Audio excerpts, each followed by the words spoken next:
Pues me da mucho gusto recibir aquí en Es la Hora de Opinar a Esteban Illades. Él es pues ¿qué serás? El director del sitio de internet de Nexos, ¿no? El editor general, digamos, sí. De Nexos. Sí. Y aparte Esteban, pues acaba de escribir un nuevo libro que se llama Fake News, la nueva realidad, editado por Grijalbo. Y bueno, le dijimos, oye, tienes que venir a presentarlo aquí a la Hora de Opinar. ¿Cómo estás, Esteban? Leo, con gusto estar aquí, como siempre. Oye, ¿qué término de fake news? ¿Cómo ha aprendido, no? La verdad que sí, o sea, si ves el término en español que es paparruchas. Paparruchas, ¿verdad? Sí, oficialmente en español, pues no pega, te lo tomas de chiste, pero sí. Con Donald Trump, fake news, término mundial ahora. Y ya se popularizó, ¿no? Sí. O sea, el mismo tema de fake news ya se dice en español, ¿no? Exacto, sí. O sea, Luis Videgaray, por ejemplo, cuando se habló de este escándalo con Donald Trump, que si escribió el discurso o no, tuiteó que era fake news. Sí, claro, así es. Así estamos con eso.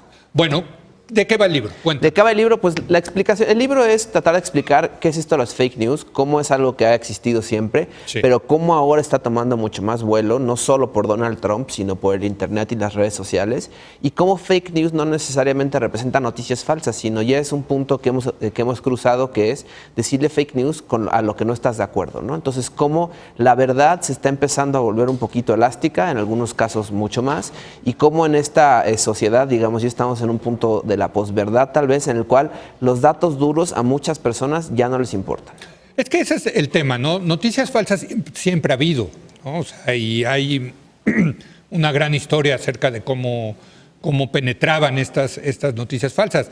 La diferencia es que ahora Donald Trump le dice fake news al New York Times. ¿Sí? El New York Times pues es una institución, una catedral del periodismo que sigue los cánones del periodismo para tratar de evitar que se le cuelen noticias falsas, ¿no? Sí, le dice fake news a lo reporteado, a los datos duros, a lo comprobable. Sí, así es. Y eso tiene un efecto no solo sobre los votantes, sino sobre la sociedad en general, ¿no? Tú estás viendo en Estados Unidos que la gente cree cada vez menos en el calentamiento global, en las vacunas, por ejemplo, eso me parece gravísimo, que es... Sí, increíble, ¿no? Este estudio en The Lancet, esta revista británica de medicina de hace varios años, conectaba autismo con vacunas, después resultó no ser cierto, pero hoy en día hay ciertas comunidades en Estados Unidos de gente con mucho dinero, hay que decirlo, que no vacuna a sus hijos porque tienen miedo de que les dé autismo. Entonces, las fake news, esta cosa de las fake news y de no creer en la verdad nos está llevando ya a unos niveles insospechados.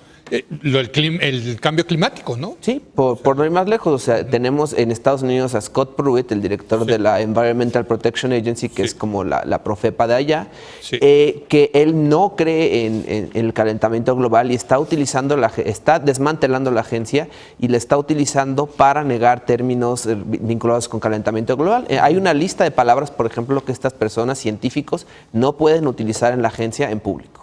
Increíble, ¿no? O sea, ya es el gobierno el que compró esta cosa del fake news. Así es, y está negando cuestiones de consenso científico. O sea, más del 98% de los científicos a nivel mundial creen en el calentamiento global, pero la agencia de ciencia de Donald Trump está diciendo que eso no es cierto. Ahora, parte del tema de los fake news, Esteban, y lo tocas tú en tu libro, es los nuevos medios de comunicación, las redes sociales, ¿no? Claro. Y lo que vimos con la trama rusa, donde pues, los rusos se han vuelto muy buenos para manipular a la gente a través de las redes sociales. Claro, en Estados Unidos sin duda tenían un interés muy claro y tuvieron una ofensiva muy importante que es, sobre todo en Facebook, hay que decirlo, que es el primordial medio de comunicación a nivel global. Ahí ¿Ya lo es? Ya lo es, sí. O sea, a nivel de Internet ya lo es. A ver, pero explícanos por qué. Porque yo la verdad cerré mi sitio de Facebook cuando vi publicadas unas fotos mías que sacaron de contexto y las pusieron en una revista, ¿no? Dije, no, yo me salgo de acá porque se están metiendo en mi vida privada, ¿no?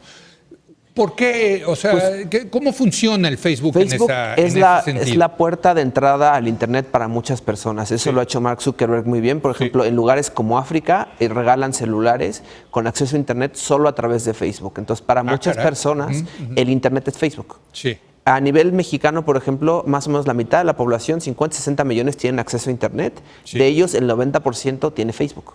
Entonces, es el principal. Eso y Google son las dos principales puertas de entrada en México al Internet y a las noticias, ¿no? Sí. Entonces, ahí en Estados Unidos, por ejemplo, los rusos supieron explotar muy bien este sentimiento anti-Hillary Clinton y pro-Trump y se empezaron a diseminar noticias que fueron compartidas por celebridades, por personas de Fox News, por ejemplo. ¿Pero cómo la lanzan?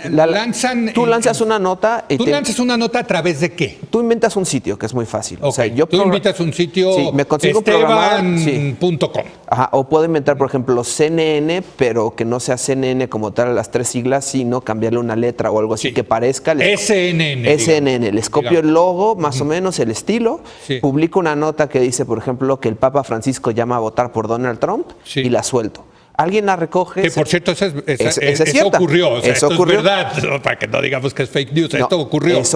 Ocurrió que salió la noticia, no que el Papa Francisco, que el Papa Francisco llamara a votar. Entonces, esa noticia empieza a compartirse, la gente la empieza a compartir, porque en Facebook tú estás con tus personas cercanas. Está tu papá, está tu hermano, están tus hijos. Tú le das like. Y entonces, compartes. Por cuestiones psicológicas, tú tiendes a creer en lo que te comparten tus familiares y tus seres cercanos. Entonces, tú lo compartes y de repente lo empieza a agarrar tracción, lo agarran personas famosas, lo agarran medios de comunicación que no preguntan de dónde viene, lo repiten y de repente en Estados Unidos se compartió más de 350 millones de veces noticias promocionadas por los rusos. Entonces ya estamos hablando de millones de compartidas, ¿no? Ahora, a mí me ha pasado que mis hijos me dicen, oye papá, ¿ya viste que pasó esto? Y yo siempre les digo, espérate hasta que salgan en los medios tradicionales, porque finalmente los medios sí siguen teniendo los tradicionales, pues la responsabilidad, digamos, de dar información que sí sea verificable, basada en hechos empíricos, ¿no? Pero luego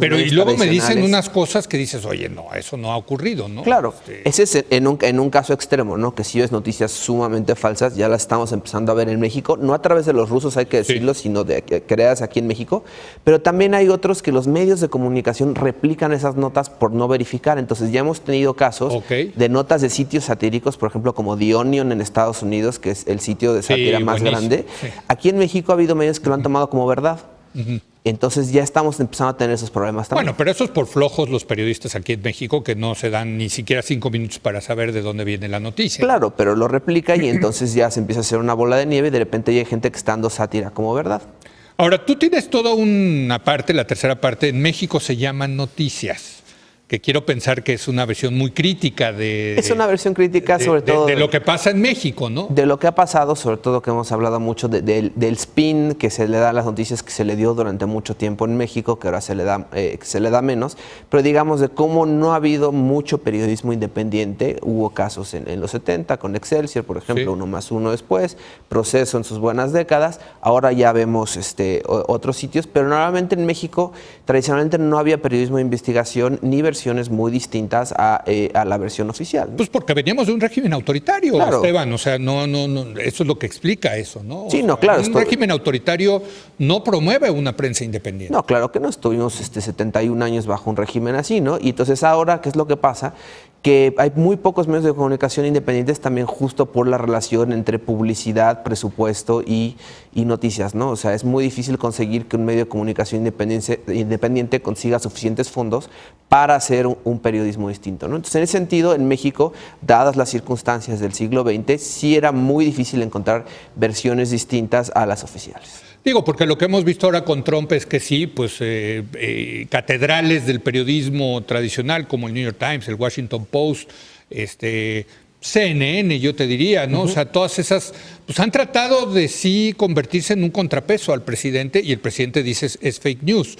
La pregunta es, en México, ¿quiénes serían esas instituciones, ¿no? Pues en México estamos empezando, ya no quisiera decir la expresión en pañales, pero estamos empezando a ver sitios, organizaciones no gubernamentales, eso es muy interesante también. O sea, me llama la atención el caso de Mexicanos contra la Corrupción, que no es un medio de comunicación, sino es una ONG dedicada al análisis de corrupción. Entonces estamos viendo otros caminos de los tradicionales. Allá sí son los medios mainstream los que hacen esto, pero porque ellos también vienen de un pasado en el que fueron fondeados por iniciativa privada, por sus lectores, por las suscripciones. Hay que decirlo, el New York Times y el Washington Post, por ejemplo, tienen muy buen ingreso de suscripciones. Aquí en México eso no sucede, entonces ellos tienen la libertad, al no tener publicidad gubernamental, de hacer investigación y de confrontar al gobierno. Estamos entrando al proceso electoral y ese proceso electoral pues siempre está sujeto a fake news. Claro. ¿Qué dirías al respecto? Pues yo diría que se va a dar el spin tradicional de los medios, de los candidatos, de los partidos y demás. Eso siempre sucede, siempre sucede, ¿no? Lo interesante es que ahora ya estamos empezando a ver ciertos sitios falsos que están empezando a mezclar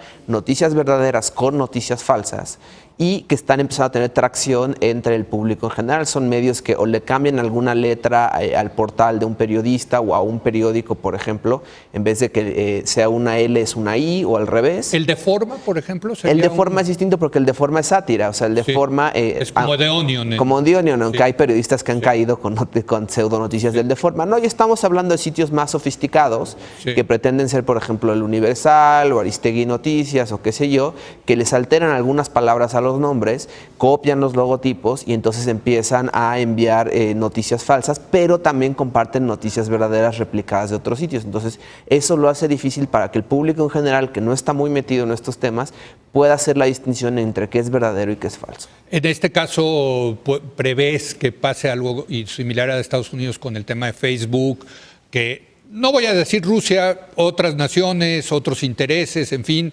se metan y hagan esta labor en Facebook para tratar de influir los resultados en la elección mexicana? Aunque yo creo que sin resultados similares, porque en Estados Unidos sí era mucho más volátil todo, aquí estamos más polarizados en cuanto a intereses, es decir, el interés partidista muchas veces sesga la manera en la que vemos las cosas, entonces yo no creo que esto logre influir en el voto de manera clara. Lo que sí nos va a hacer como sociedad es que nos va a dividir más, porque esto refuerza ciertos estereotipos. Los nuevos sitios de noticias falsas son notablemente en contra de ciertos políticos, en contra de ciertos partidos, y entonces ¿qué va a hacer? Que va a dividir mucho más las opiniones de la sociedad, aunque no influya en la manera en la que votan, sí va a haber más personas que se van a pelear con otras por temas políticos. Pues mira, te quiero proponer algo. Si quieres, ve haciendo una recolección de los fake news que vayas viendo en México y los presentamos aquí para que vea la gente de qué se trata esto. ¿Qué te parece? Con todo gusto, Leo. ¿Sí? Sí. Bueno, el libro de Esteban Illades, Fake News,